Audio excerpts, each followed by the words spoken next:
નમસ્કાર વિદ્યાર્થીઓ, ધોરણ 12 સાયન્સ કેમિસ્ટ્રીમાં આપણે શીખી રહ્યા છીએ આલ્ડીહાઇડ કીટોન કાર્બોક્સિલિક એસિડ, જેમાં કાર્બોક્સિલિક એસિડ સંયોજનોની રાસાયણિક પ્રક્રિયાઓ સુધી પહોંચ્યા છે. અને રાસાયણિક પ્રક્રિયાઓનો આખો ચાર્ટ જોયો તો એમાં સર્વપ્રથમ જે પ્રક્રિયા હતી કે જેને કીધું કે OH બંધ, કાર્બોક્સિલિક એસિડના COOH ના OH બંધ એટલે કે H છૂટો પડે તેવી પ્રક્રિયા. એમાં આપણે કાર્બોક્સિલિક એસિડ સંયોજનોની એસિડિકતા વિશે ચર્ચા કરતા હતા અને આપણે જાણ્યું કે કાર્બોક્સિલિક એસિડ એટલે કે COOH સમૂહ, કાર્બનિક એસિડ, જો શબ્દ બોલું છું કાર્બનિક એસિડ, ખનિજ એસિડ નહીં એટલે કે HCl H2SO4 HNO3 નો આવે.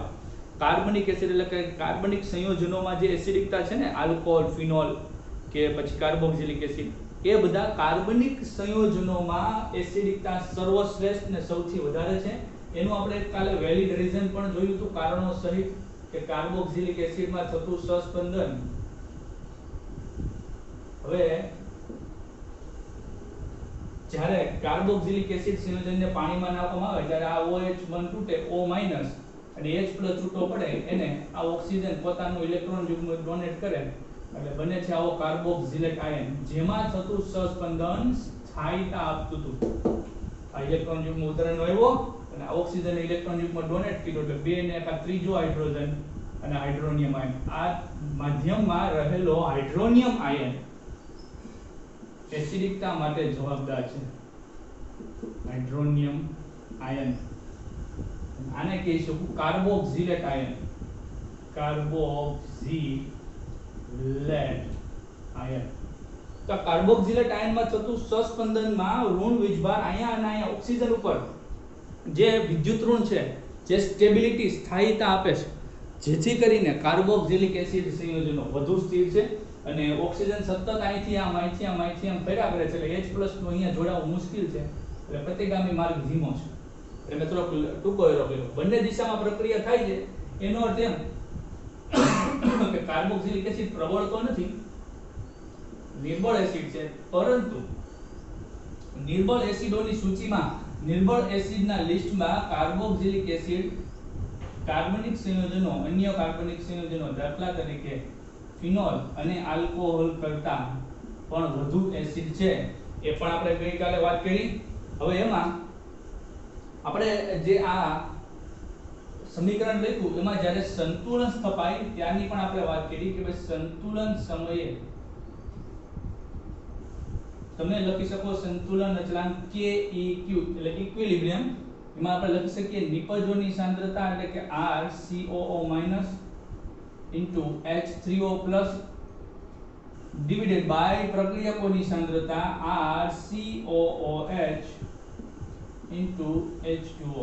પરંતુ આપણે એવું જાણ્યું સંતુલન દ્વારા કે પ્રક્રિયા દરમિયાન પાણીની સાંદ્રતા તો લગભગ અચળ જ રહેતી હોય છે. એટલે આ અચળ પદને આ એક અચળાંક સાથે જ્યારે ગુણાકાર કરી લેવામાં આવે KEQ H2O, તો આ બેનો ગુણાકારને એક નવો અચળાંક આપણે આપી નામ Ka. એ એટલે કેમ કે આપણે એસિડ માટેની વાત કરીએ, જ્યારે બેઝ માટેની વાત કરશું ત્યારે Kb લખશું, તો એના બરાબર શું લખી શકાય? તો Ka બરાબર RCOO- H3O+ છેદમાં RCOOH. આ બંને સાંદ્રતાને કાઢી આપણે એટલે સૂત્ર બનાવી શકાય સમપ્રમાણતાની નિશાની મૂકીને H3O+ ની સાંદ્રતા. અને આ પણ તમે જાણો છો કે માધ્યમમાં H3O+ ની સાંદ્રતા એટલે શું? તો કે માધ્યમમાં H3O+ ની સાંદ્રતા ઇટ મીન્સ એસિડિકતા, એટલે કે એસિડિકતા અને Ka સમપ્રમાણમાં છે. પછી pH ના સૂત્ર પરથી આપણે જોયું હતું pKa બરાબર સૂત્ર લખી શકાય -log Ka. આ સૂત્ર પણ યાદ રાખજો. જ્યાં આપણે H લખતા અહીંયા H લખતા. હવે તમે સમજો કે Ka નું મૂલ્ય વધે તો આખું મૂલ્ય તો માઈનસમાં જવાબ લાવવાનું છે કેમ કે આગળ સંજ્ઞા માઈનસ છે.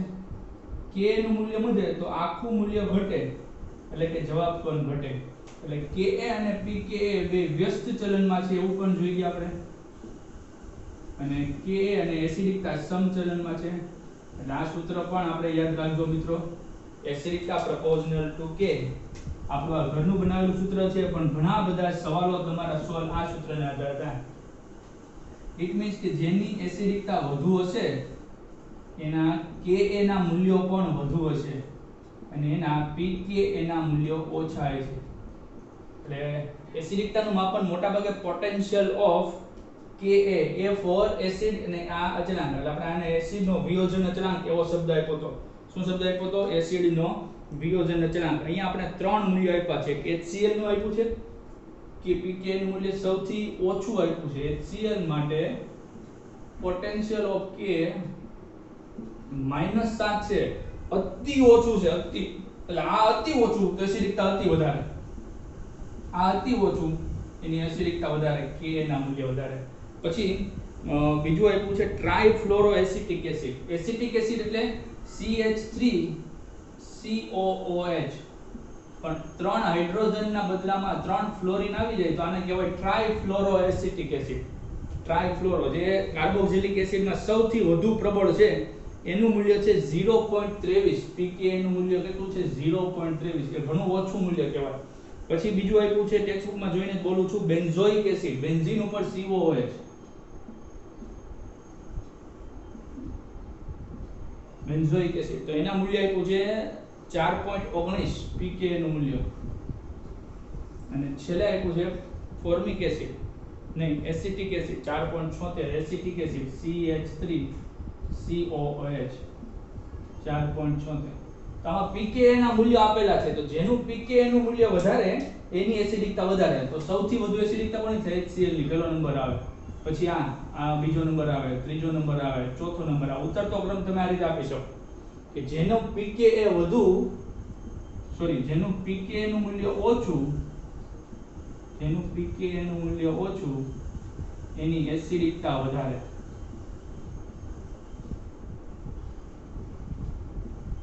જેમ જેમ pKa ના મૂલ્યો વધતા જશે એમ એસિડિકતા ઘટતી જાય. તો આ બાબતોને ધ્યાનમાં રાખવાનું છે. તો શા માટે આવું થયું? ભાઈ બધા કાર્બોક્સિલિક એસિડ જ છે. આવું થયું શા માટે? બધા જ કાર્બોક્સિલિક એસિડ. એની માટે એની સાથે જોડાયેલા આવા સમૂહો જવાબદાર છે. ફ્લોરિન, એરિન કે CH. જો અહીંયા COOH સાથે જોડાયેલા કાર્બન સાથે ત્રણ ફ્લોરિન જે ઇલેક્ટ્રોન આકર્ષક છે, વિદ્યુત ઋણતા વધુ છે, એ બંધના ઇલેક્ટ્રોનને ખેંચી જાય અને એના કારણે એની એસિડિકતાને ફરક પડે છે. બીજું અહીંયા બેન્ઝીન છે તો બેન્ઝીન પણ ઇલેક્ટ્રોન ખેંચે જ છે સહસ્પંદનમાં. અહીંયા CH3 છે તો ઇલેક્ટ્રોન દાતા છે તો ઇલેક્ટ્રોન દાતા હમણાં ધક્કો મારે છે એટલે એસિડિકતા જોઈએ ઘટે છે. 4.76 થઈ ગયું, મૂલ્ય વધી ગયું. તો આ બધી વસ્તુ અસર કરતી હોય છે અને pKa ના મૂલ્યોને આધારે એસિડિકતા નક્કી થતી હોય છે. ત્યારે આંકડાઓ આપ્યા હોય ને pKa ના મૂલ્યોને આધારે એસિડિકતા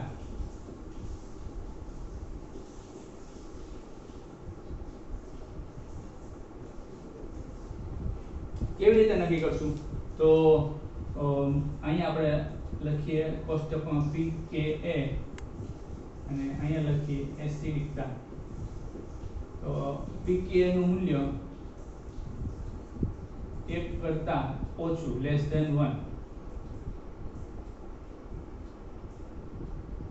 આમાં લખાય ને 1 કરતા ઓછું હોય pKa નું મૂલ્ય લેસ ધેન 1 તો એ બધા પ્રબળ એસિડ ગણવાના. pKa નું મૂલ્ય 1 કરતા ઓછું એટલે પ્રબળ એસિડ. 1 કરતા ઓછું. પછી 1 થી 5 pKa ના મૂલ્ય જો 1 થી 5 ની વચગાળાના હોય તો એને મધ્યમ પ્રબળ એસિડ ગણવાના. પછી pKa ના મૂલ્ય 5 થી 15 સુધીના હોય તો એને નિર્બળ એસિડ ગણવાના કાર્બોક્સિલિક એસિડમાં. અને pKa ના મૂલ્ય 15 કરતા વધુ હોય તો એને અતિ નિર્બળ એસિડ ગણવાના. આના આધારે MCQ અનેકો વખત પૂછાયેલા છે કે ભાઈ ફલાણાનો pKa નું મૂલ્ય એટલું છે તો આમાંથી અતિ નિર્બળ એસિડ કયું? ફોર એક્ઝામ્પલ હું તમને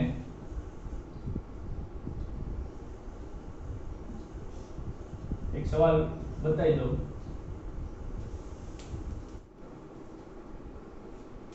તો માનો કે એના pKa નું મૂલ્ય આપ્યું છે તમને 12. Y નામનું આપ્યું છે એના pKa નું મૂલ્ય આપ્યું છે 7. Z નામનું આપ્યું છે એના pKa નું મૂલ્ય આપ્યું છે 16. અને આલ્ફા નામનું એક સંયોજન આપ્યું છે એના pKa નું મૂલ્ય આપ્યું છે 3. તો અતિ નિર્બળ એસિડ નામનું એસિડ જણાવવાનું છે. કોઈ પણ XYZ મે આલ્ફા કહ્યું છે અતિ નિર્બળની રેન્જ કોની છે? 15 કરતા વધુ મૂલ્ય હોય આ રીતે કે જેના pK નું મૂલ્ય 15 કરતા વધુ છે તો આપણો જવાબ બનશે C. અથવા તો નીચેના સંયોજનોમાંથી સૌથી પ્રબળ કયું? તો સૌથી પ્રબળ કોણ થાય? કે જેના pK નું મૂલ્ય સૌથી ઓછું હોય છે ને એ સૌથી પ્રબળ છે. અથવા તો ઉત્તરતો ક્રમ પૂછે તો સૌથી પ્રબળ થશે આલ્ફા, પછી થશે આ 7 નંબર Y, પછી થશે આ 12 નંબર X અને સૌથી નિર્બળ થશે Z. તો આવી રીતે મેં તમને એક સિમ્પલ એક્ઝામ્પલ દ્વારા સમજાવવાનો પ્રયત્ન કર્યો છે. કોઈ સંયોજન તો લખ્યું નથી પરંતુ સમજાવવાનો પ્રયત્ન કર્યો છે કે આ રીતે નક્કી થતું હોય. તો એસિડિકતા વધઘટ શેના આધારે થાય છે? તેની પછીનો ટોપિક આવે છે એ કાર્બોક્સિલિક એસિડ સમૂહ સાથે જોડાયેલા વિસ્થાપક સમૂહોના આધારે નક્કી થાય કે વિસ્થાપક સમૂહો કયો જોડાયેલા છે. તો ચાલો આપણે એ ટોપિક તરફ જઈએ.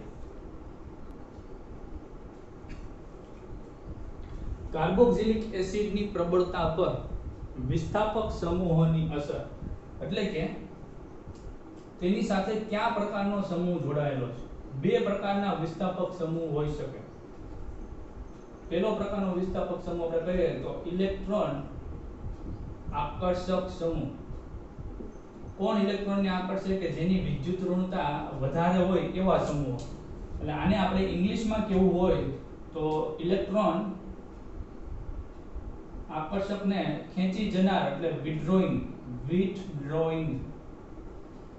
ઇલેક્ટ્રોન વિથડ્રોઈંગ સમૂહ એટલે કે ગ્રુપ, ઇલેક્ટ્રોન વિથડ્રોઈંગ ગ્રુપ, જેને શોર્ટમાં આપણે EWG કહેશું. EWG electron withdrawing group.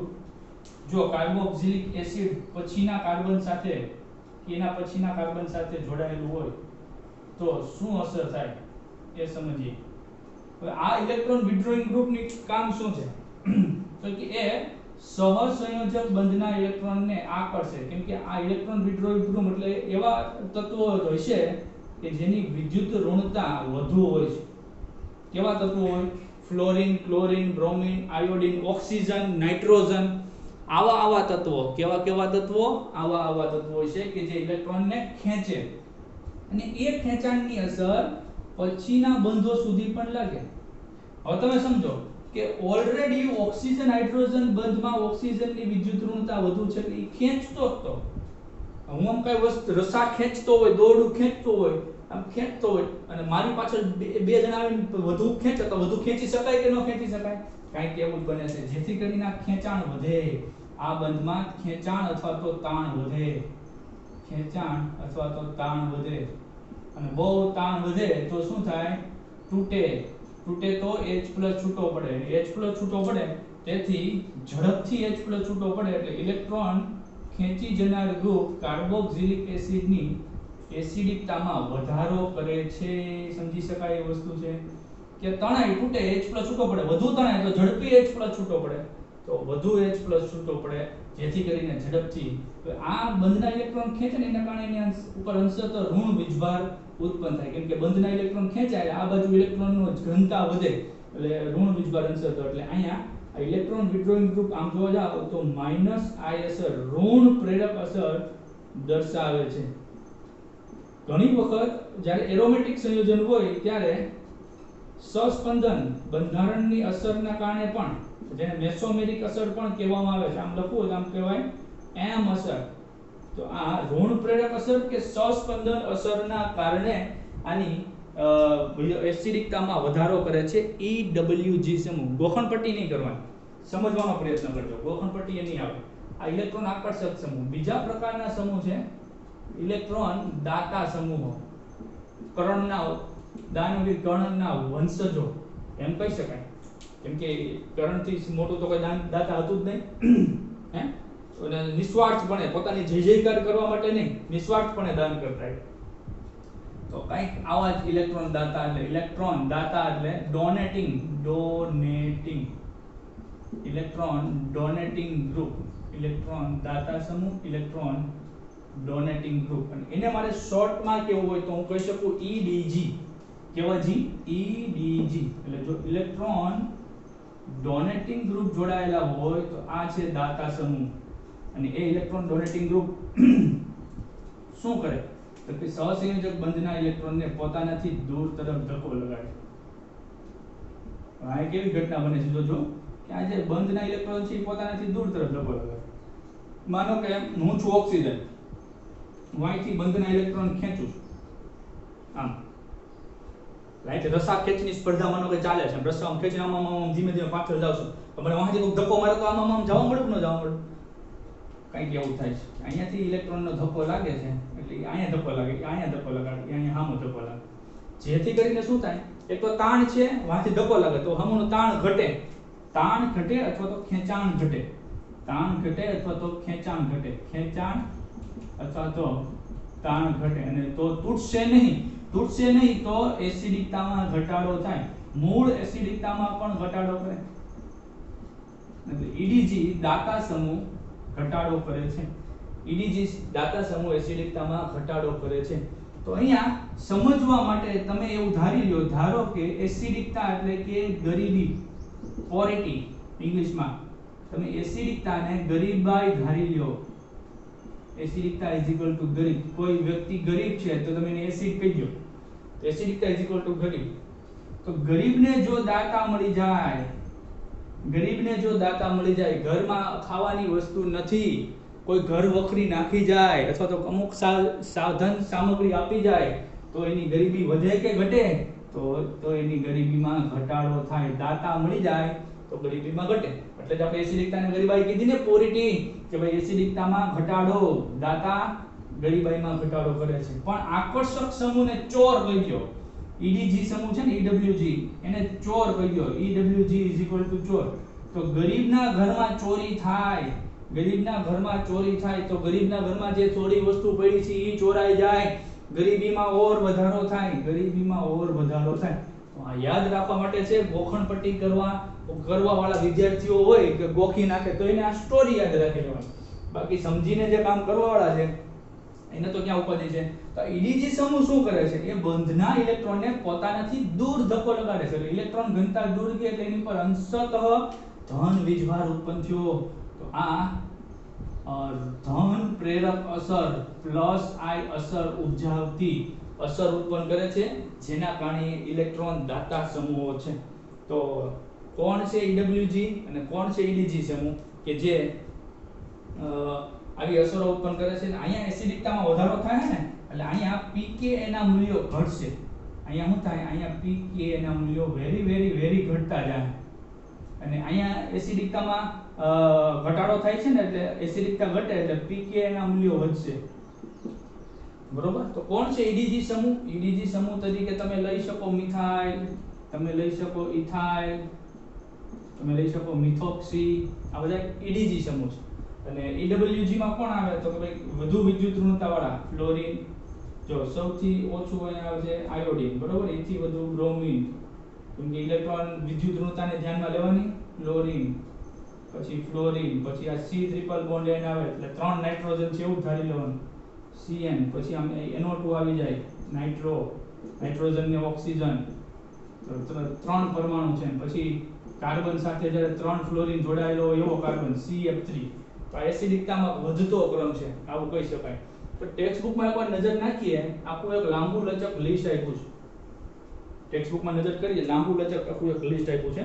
આ સમૂહોની એસિડિકતા ના ઉત્તરતા ક્રમમાં ગોઠવેલા છે, અને એને કૌંસમાં એવું લખ્યું છે pKa મૂલ્યોને આધારે. પણ આપણે pKa મૂલ્યો ન જાણતા, આપણે આ કન્સેપ્ટ જાણીએ છીએ એના આધારે નક્કી કરીએ. તો ટ્રાઇફ્લોરોએસિટિક એસિડને સૌથી વધુ પ્રબળ કીધો. જો મૂળ સમૂહ તો CO હોય જ છે, એની સાથે જે કાર્બન જોડાયેલો છે એની સાથે 3 ફ્લોરિન જોડાયેલા છે. હવે તમે જો કે આ ફ્લોરિનની વિદ્યુત ઋણતા આખા આવર્ત કોષ્ટકમાં વધારે એટલે EWG સમૂહ છે, ઇલેક્ટ્રોન વિથડ્રોઈંગ, ઇલેક્ટ્રોન ખેંચી જનાર થયો. હવે એક ફ્લોરિન હોય તો સમજાય, 3 ફ્લોરિન હોય તો કેટલું ખેંચે, જબરજસ્ત ખેંચાણ થાય. એ ખેંચાણની અસર આ બંધમાં લાગે એટલે બહુ ખેંચાણ થાય, ખૂબ ઝડપથી H+ છૂટો પડવાનો છે. અને જે કાર્બોક્સિલેટ આયન બન્યો છે એની પણ સ્થાયીતા વધારવાની છે. બીજી રીતે કહેવું તો માનો કે આ બંધ તૂટી ગયો અને અહીંયા O- બન્યો, તો આ O- નું જે સસ્પેન્શન છે ને એનું ખેંચાણ આ બાજુ રહે એટલે કાર્બોક્સિલેટ આયન અહીંયા સ્થાયી થવાનો છે EWG સમૂહની અસરના કારણે. માનો કાંઈથી H છૂટો પડી ગયો અને અહીંયા બંધના ઇલેક્ટ્રોન ઓક્સિજન ઉપર આવ્યા, આ સસ્પંદન થાય છે પણ ધક્કો લગાડે અહીંયા, તો અહીંયા ઇલેક્ટ્રોનનો અહીંથી જથ્થો ધક્કો લાગે, આ ધક્કો લાગે એટલે આ તરત આમ H+ ને દાન થઈ જાય. અને આ જે ઋણ વીજભાર છે એમ સતત અહીં ફરતા હોય એટલે ટેક્સ્ટબુક વાળો તો ફરતો ફરતો એને છે ને વચ્ચે જ લખી નાખેલા અહીંયા, કેમ કે સતત પરિવર્તનશીલ છે પણ આ છે ને આ બાજુ ખેંચાયેલો રહે અને અહીંયા પરિવર્તનશીલ બતાવે છે આ ઋણ વીજભારને વચ્ચે આમ બતાવી દીધો કેમ કે ફેરા કરે. તો આ ઋણ વીજભાર અને આ ઇલેક્ટ્રોનના ઋણ વીજભાર ધક્કો લાગે એટલે આ ઇલેક્ટ્રોનને ધક્કો લાગી જાય એટલે H+ ને પાછો સરળતાથી જોડાય. એટલે અહીંયા કાર્બોક્સિલેટ આયન અસ્થાયી છે એમ કહી શકાય દાતા સમૂહની અસરને કારણે. બંને રીતે વાત કરી બરોબર. પછી એ પૂછે ટ્રાઇક્લોરોએસિટિક એસિડ, ફ્લોરિન પછી ક્લોરિન. તો ક્લોરિનની વિદ્યુત ઋણતા ફ્લોરિન કરતાં તો ઓછી જ છે, પછી તો એનો ક્રમ એની પછી જ આવશે. આ સમજી શકાય એવું છે, આમાં કઈ ગોખણ પટ્ટી નથી કરવાની. 3 ફ્લોરિન છે વધુ ખેંચે 3 ક્લોરિન કરતાં, એટલે એસિડિકતા છે એ 3 ફ્લોરિન વાળા એસિટિક એસિડની વધારે થવાની છે. પછી 2 ક્લોરિન વાળા એવા Cl એક હાઇડ્રોજન, આ પણ સમજી શકાય એવી વસ્તુ છે. પછી ઉતરતા ક્રમમાં ત્યાં જગ્યા ખૂટી ગઈ એટલે આયા લખીશ બરોબર. પછી NO2 સમૂહ, તો NO2 સમૂહમાં કેવું થાય કે નાઇટ્રોજન અને 2 ઓક્સિજન, આ NO2 CH2 COOH બરોબર. તો NO2 સમૂહમાં તો એક નાઇટ્રોજન ને 2 ઓક્સિજન તો ખેંચાણ કરે જ, નાઇટ્રોજન પોતે ખેંચે અને ઓક્સિજનની ખેંચાણની અસર લાગે બરોબર, પણ 2 ક્લોરિન કરતાં ઓછી અસર લાગે છે એટલે NO2 સમૂહ એવો ક્રમ. પછી CN એટલે આમ N ટ્રિપલ બોન્ડ C, એટલે આમ તમારે સમજી લેવાનું કે 3 બંધ છે એટલે 3 નાઇટ્રોજન જ ખેંચે છે એમ જ સમજી લેવાનું. અને એ CH2 આમ તો CH3COOH હોય ને એના હાઇડ્રોજનનું વિસ્થાપન સમજવાનું. જો અહીંયા 3 ફ્લોરિન જગ્યાએ 3 હાઇડ્રોજન ગોઠવો એટલે CH3COOH, આ 3 ક્લોરિનની બદલે 3 હાઇડ્રોજન ગોઠવો, અહીંયા તે NO2 જગ્યાએ હાઇડ્રોજન ગોઠવો એટલે CH3COOH, અહીંયા CN ની બદલે હાઇડ્રોજન ગોઠવો એટલે એસિટિક એસિડ જ થાય. એટલે વિસ્થાપક સમૂહો થયા બરોબર CN. પછી એક ફ્લોરિન આવે એસિટિક એસિડમાં મોનોફ્લોરો એસિટિક એસિડ એમ કહી શકાય. તો એક ફ્લોરિન હજી એસિડિકતામાં ઘટાડો હમ બતાવ્યો છે. પછી ક્લોરિન મોનોક્લોરો, પછી બ્રોમિન એસિડિકતા ઘટતી જાય છે કેમ કે વિસ્થાપક સમૂહો ની વિદ્યુત ઋણતામાં ઘટાડો થાય. પછી કાંઈ ન હોય એવું હાઇડ્રોજન જ ખાલી formic acid HCOOH formic acid. પછી ક્લોરિન આવે છે પણ થોડોક દૂર થઈ જાય જો CH2 કેમ કે અહીંયા ક્લોરિન છે એ મુખ્ય ક્રિયાશીલ સમૂહ પછીના આલ્ફા કાર્બન ઉપર છે, અહીંયા ક્લોરિન બીટા કાર્બન ઉપર. એનો અર્થ એમ કે આ જેમ દૂર જતો જાય એમ એસિડિકતા ઘટતી જાય. એના વિશે પણ આપણે ચર્ચા કરી. હવે ટેક્સ્ટ બુકમાં આપેલું જે છે એને પહેલા જોઈ લઈએ પછી આપણે જોતા જઈએ. પછી આપ્યું છે benzoic acid C6H5COOH benzoic acid. આ પણ ઇલેક્ટ્રોન આકર્ષક સમૂહ છે કેમ કે ફિનાઇલ રિંગ સસ્પેન્શનના કારણે ઇલેક્ટ્રોનને ખેંચે પોતાની ઉપર. પછી બેન્ઝોઇક એસિડ અને Cl આની વચ્ચે કાર્બન આવી ગયો, દૂર ગયું જો ફિનાઇલ રિંગ દૂર ગઈ. આ ડાયરેક્ટ આલ્ફા કાર્બન ઉપર જ ફિનાઇલ છે, આ આલ્ફા અને બીટા ફિનાઇલ બને છે એટલે થોડું દૂર ગયું એટલે એસિડિકતા ઘટી. પછી આવે છે એસિટિક એસિડ. હવે એવો દાતા સમૂહ આ દાતા સમૂહ એવો CH3 દાતા સમૂહ છે ને મિથાઇલ સમૂહ. પછી ઇથાઇલ સમૂહ એવો C2H5 અથવા તો CH3CH2COH, આ પણ દાતા સમૂહ. દાતા એસિડિકતા ઘટાડી, સૌથી ઓછી એસિડિકતા. તો આવો ક્રમ ટેક્સ્ટ બુકમાં આપેલો છે અને આ ક્રમ યાદ પણ રાખવો પડશે કેમ કે આમાંથી કોઈ પણ 4 પૂછશે અને 4 ને ઉતરતા ક્રમમાં જણાવો, એસિડિકતાના ઉતરતા ક્રમમાં જણાવો એવું પૂછશે, અથવા તો આ 4 ને આધારે તમારે સૌથી પ્રબળ કોણ છે એવું તમારે જણાવવાનું થાય. તો ચાલો હું જ અહીંયા એક સવાલ મૂકી દઉં તમને.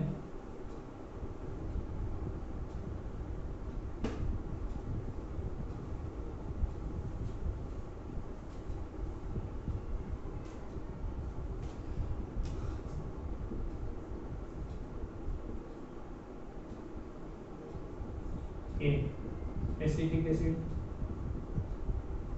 B ફોર્મિક એસિડ,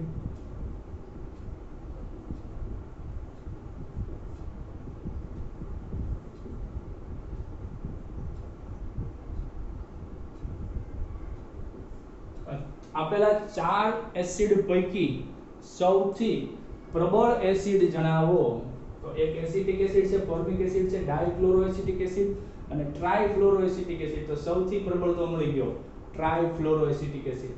સૌથી નિર્બળ એસિડ જણાવો તો આ ઇલેક્ટ્રોન આકર્ષક સમૂહ, વિદ્યુત ઋણતા વધારે, આ ઇલેક્ટ્રોન આકર્ષક, અહીં કઈ નથી લુકેશ છે પરંતુ આ ઇલેક્ટ્રોન દાતા, અને ઇલેક્ટ્રોન દાતા સમૂહ શું કરે છે? એસિડિકતામાં ઘટાડો કરે છે. સૌથી નિર્બળ એસિડમાં એસિટિક એસિડ એવો. તો ક્રમ પૂછ્યો છે સૌથી પ્રબળ થી નિર્બળ તરફ જાઓ તો સૌથી પ્રબળ છે ઓપ્શન ડી. પછી આવશે કઈ નથી તે કે બે ઇલેક્ટ્રોન આકર્ષક સમૂહ વાળો સી આવે.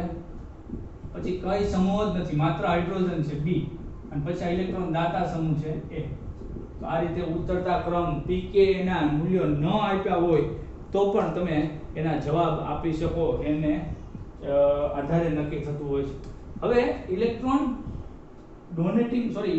વિથડ્રોઈંગ ગ્રુપ ના સ્થાનના આધારે પણ એસિડિકતા નક્કી થાય. ઇલેક્ટ્રોન વિથડ્રોઈંગ ગ્રુપના સ્થાનના આધારે ટેક્સ્ટ બુકમાં એનો ઉલ્લેખ આપ્યો નથી, પણ આપણે ઉલ્લેખ કરવો પડે કે કયા સ્થાને જોડાયેલો છે એના આધારે પણ એસિડિકતા નક્કી થાય. દાખલા તરીકે ક્લોરીન નામનો એક સમૂહ છે,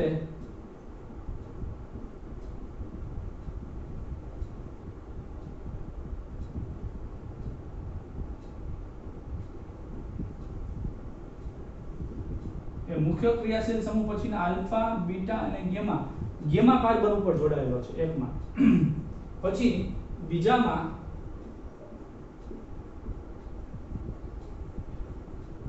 થોડોક નજીક આવ્યો, આલ્ફા અને બીટા કાર્બન ઉપર જોડાયેલો છે. અને માનો કે ત્રીજામાં હજી નજીક વિસ્થાપન છે, આલ્ફા કાર્બન ઉપર જ ક્લોરીનનું વિસ્થાપન છે. પેલા ક્લોરીન ઇલેક્ટ્રોન આકર્ષક છે કે દાતા એ નક્કી કરો. તો કે સાહેબ ક્લોરીનની વિદ્યુત ઋણતા વધારે છે એટલે એ ઇલેક્ટ્રોન આકર્ષક સમૂહ છે. અને ઇલેક્ટ્રોન આકર્ષક એટલે ઇલેક્ટ્રોન વિથડ્રોઈંગ ગ્રુપ હંમેશા એસિડિકતામાં વધારો કરે છે. આપણે સૂત્ર બનાવી શકીએ, આવું સૂત્ર બનાવી શકીએ કે એસિડિકતા proportional to EWG is a reversely proportional, EDG inverse proportional. એસિડિકતા EDG સમૂહ વધારે છે અને EWG સમૂહ વ્યસ્ત છે એટલે એસિડિકતામાં ઘટાડો કરે છે. તો આ ગેમા કાર્બન ઉપર છે, આ બીટા કાર્બન ઉપર છે, અને મુખ્ય ક્રિયાશીલ સમૂહ પછી આલ્ફા. તો જેમ નજીક છે એમ એની ખેંચાણની અસર, કેમ કે આ જો આની પ્રેરક અસરની ખેંચાણ દૂર જતા ઘટશે. અહીંયા થોડુંક નજીક છે અને અહીંયા હાવ નજીક છે, તો અહીંયા ખેંચાણ સૌથી વધુ છે એટલે આની એસિડિકતા સૌથી વધારે, આની એસિડિકતા મધ્યમ, આની સૌથી ઓછી. તો જેમ ઇલેક્ટ્રોન EDG સમૂહ દૂરના સ્થાન ઉપર છે, એમ એસિડિકતા ઓછી સમજવાની. એ રીતે EWG સમૂહના આધારે પણ નક્કી કરી શકાય.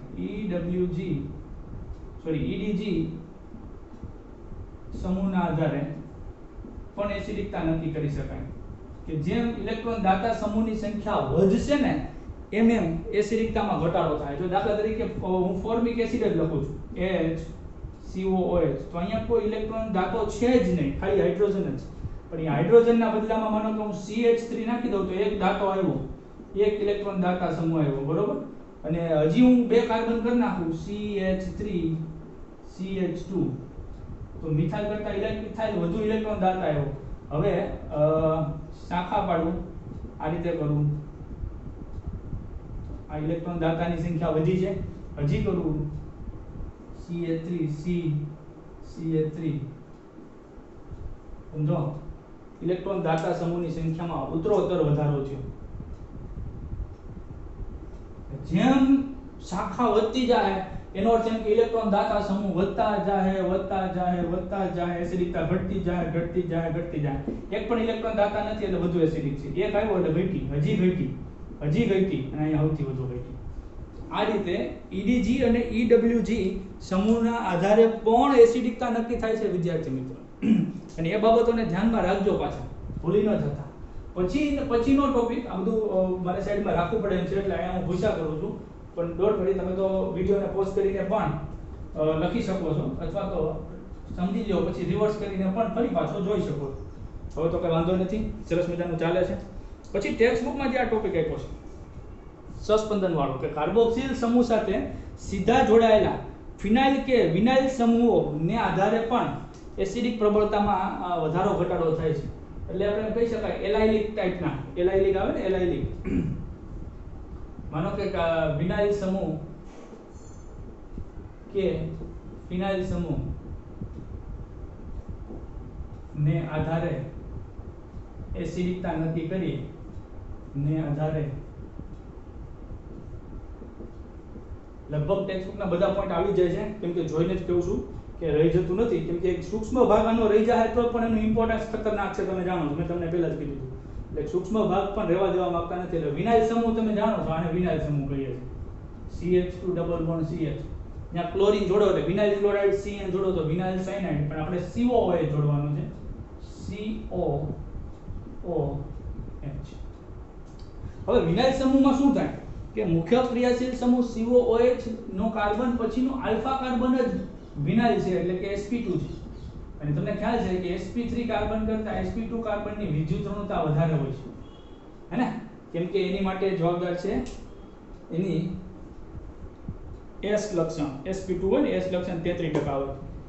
તો તેના કારણે સહસ્પંદન સ્ટાર્ટ થવાનું છે. સહસ્પંદન સ્ટાર્ટ એટલે શું થાય કે આ પાઈ બંધના ઇલેક્ટ્રોન અહીંયા આવે, ખેંચાણ આવે ને sp2, આ વિદ્યુત ઋણતા વધારે એટલે પાઈ ઇલેક્ટ્રોન અહીંયા આવે.